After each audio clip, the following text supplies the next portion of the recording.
श्रापित हवेली का रहस्य। ये बात मेरी गांव की है। जब मैं छुट्टियों में गांव घूमने गया था, मेरे गांव में एक पुरानी खंडहर हवेली है जिसमें करीब 65 सालों से वहां कोई नहीं रहता। ये बात मुझे मेरे गांव के 2 दोस्तों ने बताया। जब ये बात मुझे पता चली तो मेरा मन करने लगा कि मैं एक बार उस हवेली को देखूं। मुझे ऐसी जगहों पर जाना, उसके बारे में जानने में बहुत दिलचस्पी होती है। फिर एक दिन मैं अपने दोस्तों के साथ वहां जाने का प्लान बनाता हूं और उस खंडहर हवेली के सामने पहुंच जाता हूं। वहां दूर दूर तक कोई आता जाता नहीं था। मैंने जब ये बात अपने दोस्तों से पूछी कि यहाँ अलग बलग कोई रहता कोई नहीं, बल्कि लोग इस रास्ते भी आ जा नहीं रहे हैं, ऐसा क्यों? तो मेरे दोस्तों ने बताया ये हवेली सिर्फ पुरानी और खंडहर नहीं है, बल्कि ये हवेली एक भूतिया श्रापित हवेली है। मैं बोला, ऐसा तुम इतने यकीन से कैसे कह सकते हो? मेरे दोस्त ने कहा, यहाँ पूरे गांव का यही मानना है। इसके बारे में एक बहुत पुरानी और सच्ची घटना यहाँ प्रसिद्ध है। मेरे मन में इसके बारे में जानने का ख्याल और बढ़ने लगा। मैंने पूछा, क्या है इसके पीछे की कहानी? तब उनमें से एक दोस्त ने मुझे बताना शुरू किया। आज से करीब 65 साल पहले इस हवेली के मालिक बहुत बड़े जमींदार हुआ करते थे। उनकी एक पत्नी भी थी जो बहुत सुंदर थी। उनका नाम सुलेखा था। उस समय ही डाकुओं के भी खौफ से लोग डरते थे। डाकुओं की टुकड़ी जिस गांव में भी घुसती थी, उस गांव को पूरी तरह बर्बाद कर देती थी। एक बार डाकुओं के सरदार को जमींदार के धन और संपत्ति पर नजर पड़ी, जिसके बाद उसने जमींदार के घर डकैती डालने का सोचा था। इस पर सभी डाकुओं ने कहा, हाँ, कर दिया।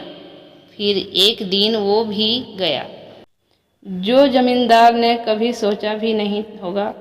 डाकुओं ने एक दिन जमींदार के हवेली पर रात में डकैती मार दी। जमींदार ने भी अपनी सुरक्षा के लिए पहले से ही कुछ सिपाही और नौकर रखे हुए थे, जो डाकुओं के हवेली पर उससे लड़ पड़े। क्योंकि जमींदार के सिपाही और नौकर बहुत कम और साधारण हथियार के साथ थे, वही डाकुओं की संख्या बहुत ज़्यादा थी और अच्छे हथियार के साथ लैस थे, जिसकी वजह से जमींदार के सिपाहियों और नौकरों को कुछ ही देर में मार डाला।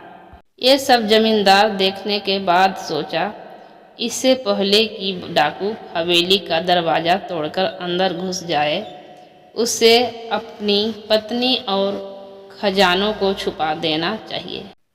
फिर उसने उस खजाने को एक हवेली में ही किसी खुफिया जगह पर छुपा दिया और अपने पत्नी को एक कमरे में अंदर एक और खुफिए कमरे में छुपा दिया और बाहर से कमरा बंद कर दिया। उसके बाद कुछ ही देर में डाकू हवेली का दरवाज़ा तोड़कर अंदर घुस गया, जिसमें जमींदार की मौत डाकुओं के हाथों ही हो गया।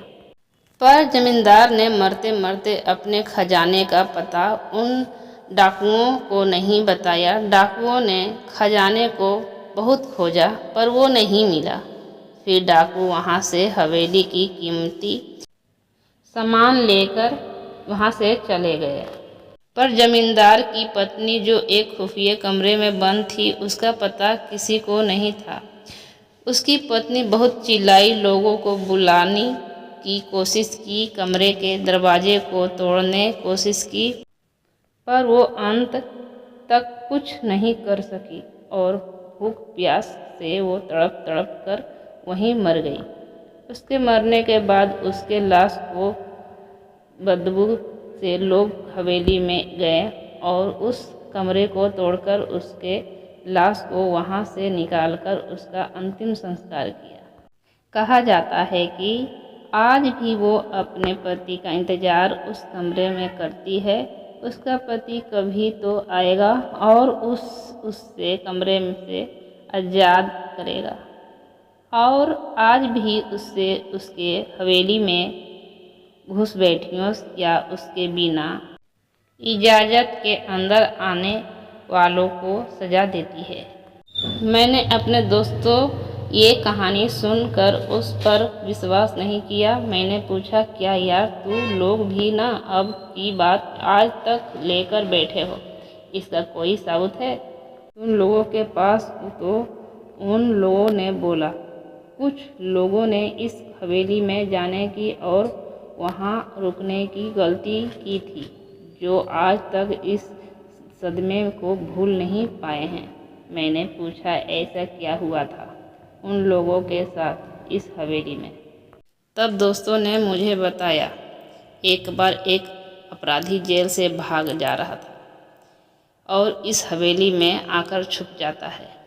उसके बाद कोई कुछ नहीं जानता कि उस हवेली में उसके साथ क्या हुआ था। बस दूसरे दिन उस अपराधी की लाश उस हवेली में से मिली। मैंने बोला, ये हादसा भी हो सकता है। तो उस लोगों ने कहा, एक बार एक चरवाहा वहाँ से हवेली में एक रात रुकने के लिए रुक जाता है, जो सुबह जिंदा उस हवेली से तो बाहर आ जाता है, पर अपना मानसिक संतुलन खो देता है।